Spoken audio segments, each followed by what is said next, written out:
Hey crew, just wanted to hop on here and share about some nutrition tips. Josh and I are precision nutrition certified. So if you have any questions about eating during this quarantine, please go ahead and contact us and we would be glad to discuss this further with you. And I'm also open towards helping you tune into your macros and fine tuning that.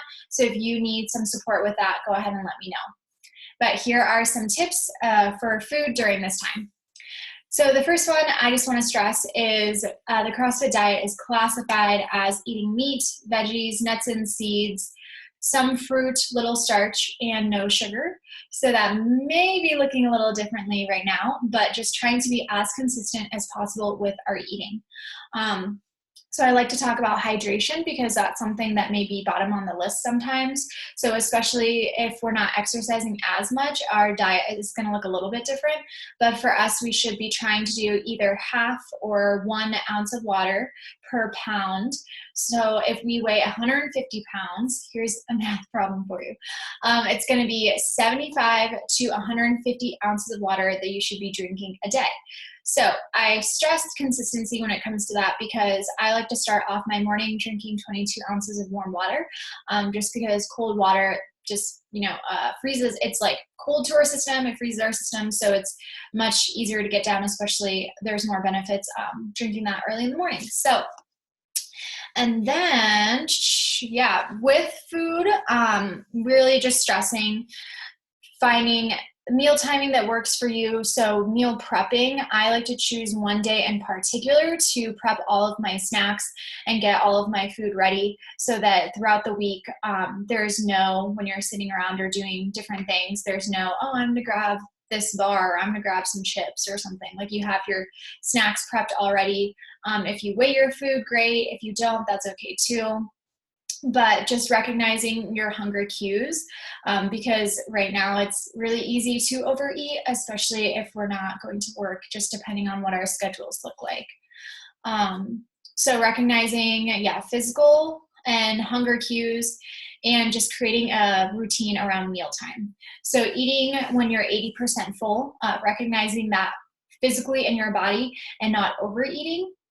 Eating snacks and different things every 3 to 4 hours. So just making sure that we're incorporating veggies into that and trying to get veggies all throughout the day versus at one particular meal.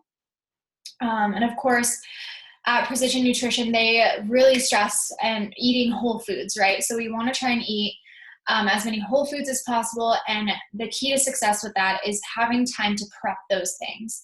So if you have veggies in the fridge that you haven't prepped and you're running around with kids or doing different things, just making sure that we have time to cut up all the things we need, put them in containers, and just have it ready for us throughout the week to be successful.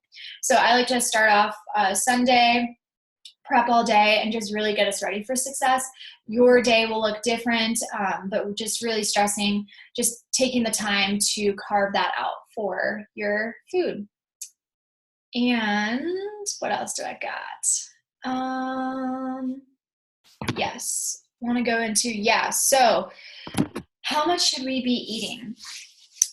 We like to categorize it with your palm because all of our hands are different shapes, but I just wanted to break it down a little bit. So palm right here should be protein size, and then fist, so this should be veggies. Cupped is going to be your carbs, and then your thumb is going to be the amount of fat. So men should be having 6 to 8 fists of veggies or palm size of protein a day. Women are going to be having 4 to 6. So if that's an easy way for you to kind of measure, if you want to do just like a visual measuring what you're eating, that's great. Otherwise, if you're going to be actually measuring your food with a scale, a lot of us do that as well. So picking whatever works best for you to be successful with this. And limiting distractions while eating. I'm kind of jumping all over the place, I'm sorry. So with that, I think mindful eating is a really big yoga practice as well. So when we're eating, limiting distractions. So it's really easy to be scrolling on our phone while we're eating, or if we have the TV on, and that's when overeating can happen so easily, because if you have something that's just a big quantity of something, I don't know, chips, or you just keep eating because you don't know how much you're actually intaking because you're distracted by something around. So I like to stress just making sure that you have that time and the space to be able to eat without distractions. I know this time it's really difficult, especially since kids are at home, but just incorporating them as much as possible with like choosing the veggies that you want to eat, and just really getting creative at this time. I don't have kids, so you guys are doing the best that you can, but especially with this, I think it's so easy to get distracted. So removing that if possible. And talking about alcohol, if we're not at the gym, I feel like I mean, maybe your workouts are just as good, but maybe we're not working out as hard and slipping a little bit. So that can include alcohol. So maybe you're having a couple more margaritas, Ryan Gosner, or having more drinks than you usually do. So I would just stress just making sure, you recognize how much you're actually drinking. Maybe not, not a lot, especially if you're trying to go for a run the next day and you really want to feel great. So just making sure that, we limit that a little bit, and we also find time to do the workouts. Josh has done a phenomenal job at posting all of the WODs that we can do at our house. But sometimes, if we're not waking up at 6 a.m. to go do the workout. So making sure we carve out that time for even 30 minutes of working out. If it's doing the WODs that are posted, if it's going for a walk with your kids, unless we're, quarantined to our houses. Like riding your bike, like getting outside in nature, just making sure that we're able to incorporate those things every day because it's so important. Routine and consistency are so key towards discipline, because when we lose that, then we just lose all the great work that we've been doing, especially keeping each other accountable. So that's kind of why I wanted to post this video. And if you want to share your personal story, you can post your video as well and just share with us how it's going. So that's pretty much it. Oh, supplements. Okay, this is the last thing, I swear. So with supplements, I wanted to talk about having a good multivitamin. Supplements are not to replace the food that we're eating.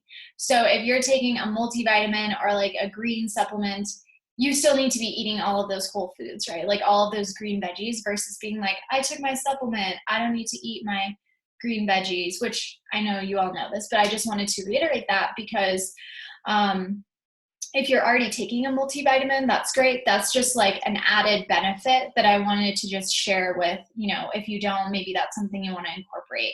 But we for sure want to turn to those nutritious foods that offer all of those great benefits before we want to do that. And then with protein isn't just all meat. So there's protein in lots of things, even our veggies like broccoli, and I don't know if you eat tofu, but we've been eating some tofu, and there's just different ways to get protein. So we don't have to assume that it's just eating like a hunk of steak with dinner, because we also get it from the carbs that we're eating. But just making sure, if you're working out and you still incorporate your protein powders, awesome. Continue to do that, because those are some things that I feel like with our schedules changing, we forget. So just making sure that we continue to work on those consistent things that we've been cultivating throughout the year, and reaching out to Josh, Kristen, any of the coaches at OTAC for support. So we really care about you all and hope you're doing well. And let me know if you have any questions. Okay, thanks.